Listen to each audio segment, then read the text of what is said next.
خدا یسوع مسیح کے زندہ بابرکت اور جلالی نام میں آپ سب کو تحسین اور شکانہ کا سلام۔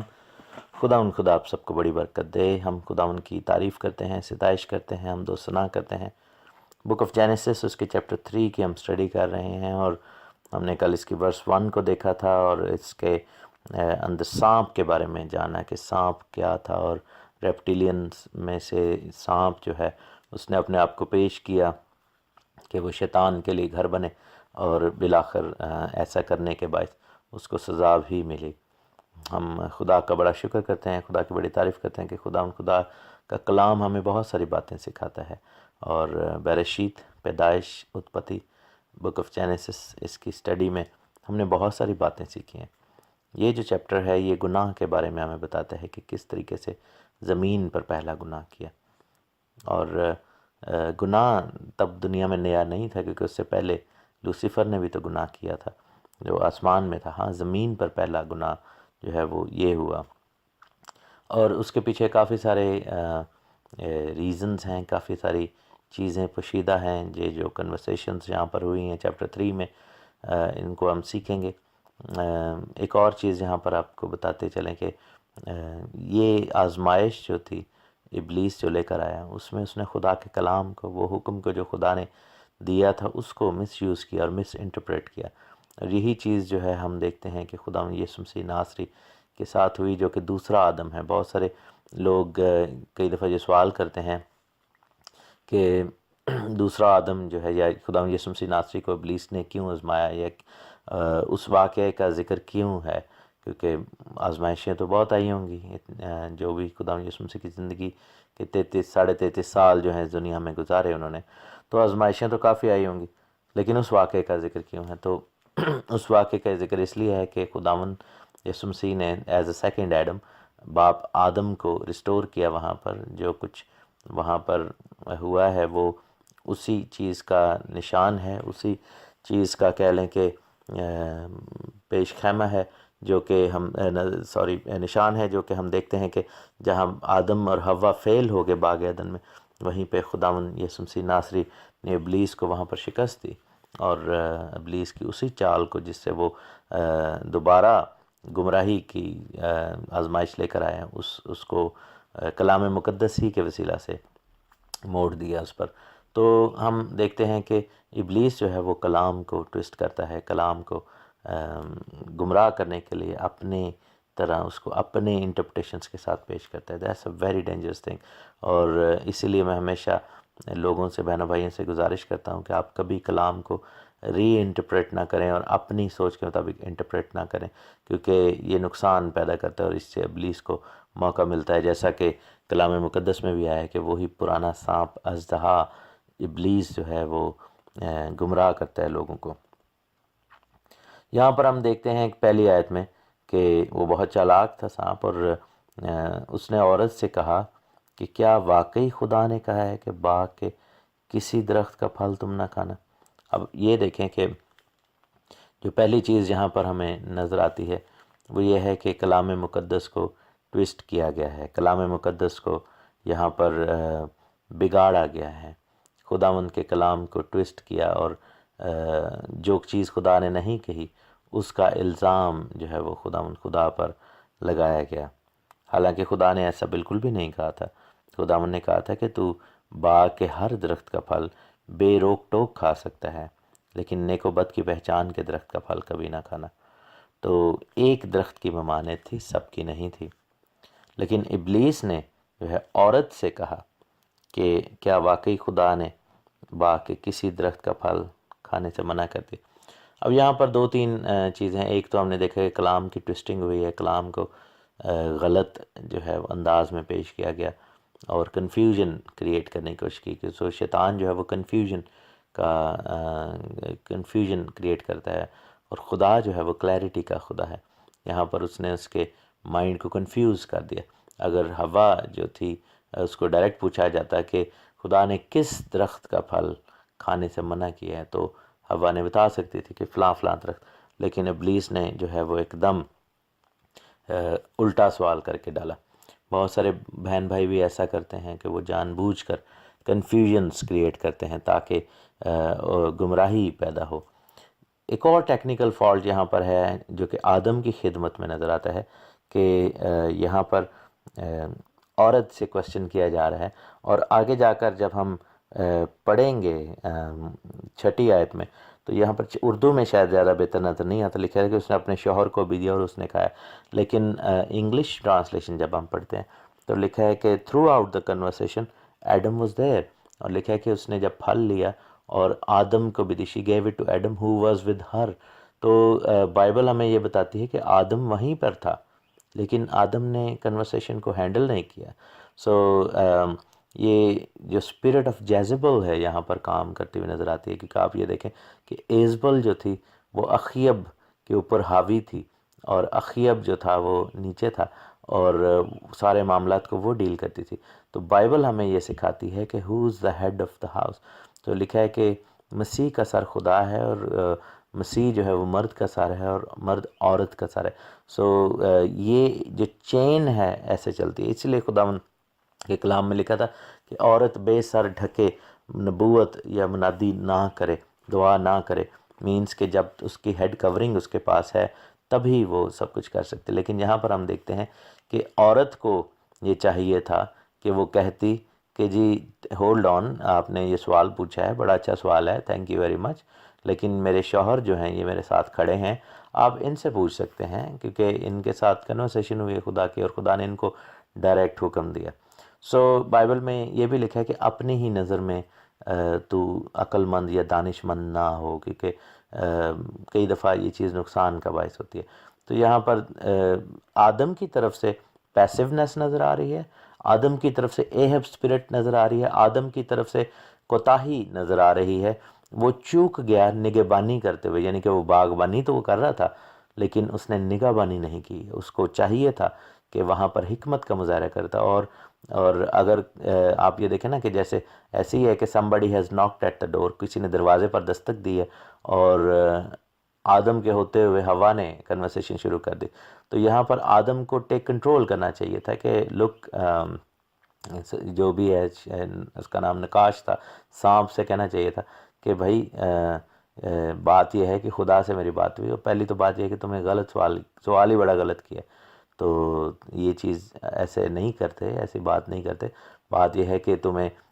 پتہ ہی نہیں ہے جب، یا تم جان بوجھ کے ایسی حرکتیں کر رہے. لیکن اینڈ آف دا ڈے آدم سے اگر بات ہوتی تو آدم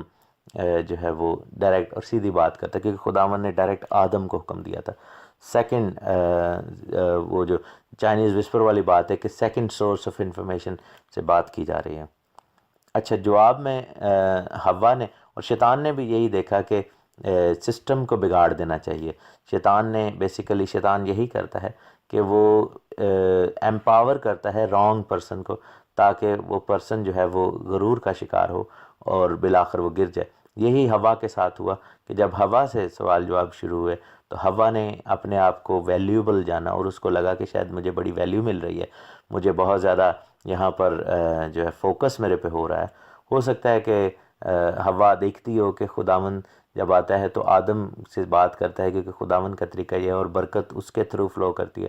تو ہوا کو فیل ہوتا ہو یا اس نے کہا ہوگا کہ میری بھی کوئی عزت کی ہے. تو یہاں پر ہم دیکھتے ہیں کہ ایسا ہی ہوا کہ ہوا نے بڑھ چڑھ کر آگے سے جواب دیا. اور ابلیس نے کام کیا کہ اس نے خدا کے کلام کو ٹویسٹ کیا. ہوا سے غلطی یہ ہوئی کہ اس نے کلام کے اندر اضافہ کر دیا. اب ہم دیکھتے ہیں کہ اضافہ کیسے کر دیا. اس نے لکھا ہے کہ عورت نے جواب میں کہا کہ سانپ سے کہا کہ باغ کے درختوں کا پھل تو ہم کھاتے ہیں، پر جو درخت باغ کے بیچ میں ہے اس کے پھل کی بابت خدا نے کہا ہے تم نہ تو اسے کھانا اور نہ چھونا ورنہ مر جاؤ گے. اب یہ جو لفظ نہ چھونا ہے یہ تو خدا نے کبھی بھی نہیں بولا تھا، کیونکہ اگر آپ 16ویں آیت میں دیکھیں، 17ویں آیت میں دوسرے باب کی، تو لکھا ہے کہ نیک و بد کی پہچان کے درخت کا پھل کبھی نہ کھانا، کیونکہ جس روز تو نے اس میں سے کھایا تو مرا. اور ہم دیکھتے ہیں کہ صرف کھانے کی بات ہو رہی ہے، چھونے کی بات نہیں ہو رہی. لیکن ہوا نے کیا کیا کہ خدا کے کلام میں بڑھا دیا اور اس نے کہا کہ اس کو چھونا بھی نہیں. اب اس کے پیچھے بھی اگین 2-3 سوچیں ہم اینالائز کر سکتے ہیں. پہلی سوچ یہ ہے کہ ہو سکتا ہے کہ ہوا شیخی بگاڑ رہی ہے کہ شاید مجھے زیادہ پتہ ہے اور اپنی ہی نگاہ میں دانش مند ہے، اور اس نے ابلیس کو جو ہے وہ اپنی طرف سے اس کے ساتھ چلاکی کرنے کی کوشش کی، اس کو بتانے کی کوشش کی کہ تو اینا چلاک نہ بن، مجھے زیادہ پتہ ہے۔ یا یہ بھی ہو سکتا ہے کہ اس کے اندر ایک اسپرٹ آف جیلسی اس وقت کریپ ان کر گئی ہو کہ آدم بڑا تیز بنتا ہے، یا آدم بڑا عقل مند بنتا ہے، یا خدا آدم سے باتیں کرتا ہے، تو میں بھی کچھ ہوں، میں بھی کچھ کر سکتی ہوں۔ تیسری اینالائزیشن یہ بھی ہو سکتی ہے کہ ہو سکتا ہے کہ حوا بہت کیوروسٹی کا شکار ہوتی ہے، بہت زیادہ تجسس پسند ہو، اور آدم نے اس کو باز رکھنے کے لیے کہ مجھ سے بار بار یہ سوال نہ کرے یا بار بار اس درخت کی طرف نہ جائے یا اٹریکٹ نہ ہو، تو آدم نے ہو سکتا ہے کہ آدم نے یہ اضافہ کیا ہو کلام مقدس میں، اور حوا کو روکا ہو کہ نہ تو یہ کھانا ہے تو نہ یہ ٹچ کرنا، یعنی کہ اس کے پاس بھی نہیں پھٹکنا۔ تو ہو سکتا ہے آدم نے اپنی جان چھڑانے کے لیے ایسا کیا، لیکن دونوں صورتوں میں نقصان ہوا۔ اگر حوا نے کلام میں اضافہ کیا تو بھی نقصان ہوا، آدم نے اگر کلام میں اضافہ کر کے حوا کو بتایا تو بھی نقصان ہوا۔ اسی لیے خداوند نے کلام میں کہا تھا نا کہ نہ تو اس میں کچھ گھٹانا نہ تو اس میں کچھ بڑھانا۔ استثنا 4 یعنی کہ واستثار ڈیٹرانومی 4 میں اس کا ذکر ہے، اور اسی طرح ریولیشن چیپٹر 22 میں اس چیز کا ذکر ہے کہ اس کلام میں نہ تو کچھ گھٹانا ہے نہ کچھ بڑھانا ہے۔ ہوا یہ کہ روایت یہ کہتی ہے، بائبل میں ایسے نہیں لکھا ہوا، اگین میں کلیئر کر دوں، لیکن روایت یہ کہتی ہے کہ جب حوا نے جو ہے وہ کہا کہ چھونا نہیں ہے، تو سانپ نے حوا کو پش کیا اور وہ درخت کے اوپر جا کر گری، یا درخت کے ساتھ وہ ٹچ ہو گئی۔ تو روایت یہ کہتی ہے، یعنی کہ ریبائز اس چیز کو کہتے ہیں، لیکن آبویسلی یہ ایسی چیز جو ہے بائبل کے اندر ایسی آیت نہیں لکھی ہوئی۔ تو مقصد یہی تھا ابلیس کا کہ حوا کو وہ ثابت کرتا کہ خدا نے جھوٹ بولا ہے یا خدا غلط کرے۔ تو ایکسیڈنٹلی جب وہ درخت کے اوپر گری ہے تو جب وہ ٹچ ہو گیا تو اس نے کہا کہ دیکھو اب تو ٹچ کر لی ہے تو تم نہیں مرے۔ تو یہ چیز جو ہے وہ پھندا بن گئی، اور پھندا اس لیے بن گئی کہ حوا نے دیکھا کہ ہمارے ساتھ لگتا ہے کوئی دھوکہ ہو رہا ہے، ہمارے ساتھ لگتا ہے کوئی غلط بیانی کی جا رہی ہے، یا ہمیں جو ہے وہ کسی چیز سے روکا جا رہا ہے، ڈپرائیو کیا جا رہا ہے، بڑی زیادتی ہو رہی ہے ہمارے ساتھ۔ تو سیلف پٹی کی گندی بدرو پھر آ گئی کہ اس نے کہا کہ دیکھو کتنی بڑی بری بات ہے کہ خدا نے ہمیں جو ہے وہ غلط بات بتائی، ہمیں دھوکے میں رکھا ہے، ہمیں جان بوجھ کے، پتہ نہیں اس میں کیا ہے، خدا چاہتا ہی نہیں ہے کہ ہم اس کی مانند ہو جائیں، خداوند ہم سے جیلس ہے۔ لوگ اس طرح کی باتیں میرے عزیزوں کرتے ہیں، آج بھی یہ رویے، یہ سوچیں آج بھی ہماری زندگیوں کا حصہ ہے، کلیسیاؤں کا حصہ ہے، گھروں کا حصہ ہے، کہ غلط باتوں پر ہم فوکس کر کے غلط باتوں پر کانسنٹریٹ کرتے ہیں اور ابلیس کو موقع دیتے ہیں۔ سو یہاں پر دیکھا کہ ابلیس نے اسے کہا کہ تم ہرگز نہ مرو گے، بلکہ خدا جانتا ہے۔ اب اس کو موقع ملا کہ وہ سوچ جو غلط سوچ تھی اس کے اندر ٹرانسفر کر دیتا، اور اس نے کہا کہ خدا جانتا ہے کہ جس دن تم اسے کھاؤ گے تمہاری آنکھیں کھل جائیں گی اور تم خدا کی مانند نیک و بد کے جاننے والے بن جاؤ گے۔ اب حوا کو کہاں معلوم تھا، اور ساتھ میں آدم یہ سب کچھ دیکھ رہا ہے اور ادھر کھڑا ہے اور کوئی انٹروین نہیں کر رہا ہے۔ دیٹ مینس کہ آدم کے دل میں بھی ڈاؤٹ تھا، اور آدم کو خدا نے رسپانسبل ہولڈ کیا۔ حالانکہ دیکھا جائے تو حوا جو ہے وہ بڑھ بڑھ کر یہاں پر حصہ لے رہی ہے چیزوں میں، لیکن آدم کو خدا نے اس ساری کاروائی کا ذمہ دار جو ٹھہرایا وہ آدم کو ٹھہرایا، کیونکہ ذمہ داری آدم کی تھی۔ تو جیسے کلام میں لکھا ہے نا کہ جو نیکی کرنا جانتا ہے لیکن نہیں کرتا وہ بدی کرتا ہے۔ سو آدم کو چاہیے تھا کہ وہ غالب آتا وہاں پر، اور ہم دیکھتے ہیں کہ لکھا ہے کہ شیطان نے ان کے ذہنوں میں غلط سوچ ڈالی اور ان کو کہا کہ تم خدا کی مانند بن جاؤ گے۔ اگین آدم اور حوا چاہتے تو کہہ سکتے تھے کہ بھائی پھر تم غلط بات کر رہے ہو، ہم آلریڈی خدا کی مانند ہیں، کیونکہ خدا نے اپنی شبیہ پر ہمیں بنایا ہے۔ وہ خدا کو دیکھ سکتے تھے، اپنا عکس بھی دیکھ سکتے ہوں گے پانی میں یا جیسے بھی۔ تو یہ سوچ جو ہے یہ شیطان کی ہے، اور شیطان خدا کی مانند بننا چاہتا تھا، یہ یسایا 14ویں باب میں لکھا ہے، اور اس نے اپنے ایٹریبیوٹ ان کو دینے کی کوشش کی کہ تم بھی خدا کی مانند بن جائے، حالانکہ بخوبی جانتا تھا شیطان کہ میں اسی سوچ کے باعث گرا دیا گیا ہوں، لیکن وہ چاہتا تھا کہ آدم اور حوا بھی گرا دیے جائیں، اور جب وہ گرا دیے جائیں تو پھر جو ہے وہ قبضے میں اس کے اختیار آ جائے۔ پھر دوسری بات یہ بھی ہے کہ جب وہ اوپر آسمان کی طرف دیکھتا ہوگا تو اس کو تو یاد تھا کہ خدا کیسا ہے، خداوند کے بارے میں تو جانتا ہے، نیچے جب دیکھتا ہوگا تو اس کو نیچے بھی خدا ہی نظر آتا ہوگا، تو کہتا ہوگا میں تو پھنس گیا ہوں سیکنڈ ہیون میں، تو نہ میں اوپر کا رہا نہ میں نیچے کا، تو وہ کہتا ہوگا کہ یہ نیچے والا جو ہے یہ کمزور لگتا ہے، اس کو میں گرا سکتا ہوں۔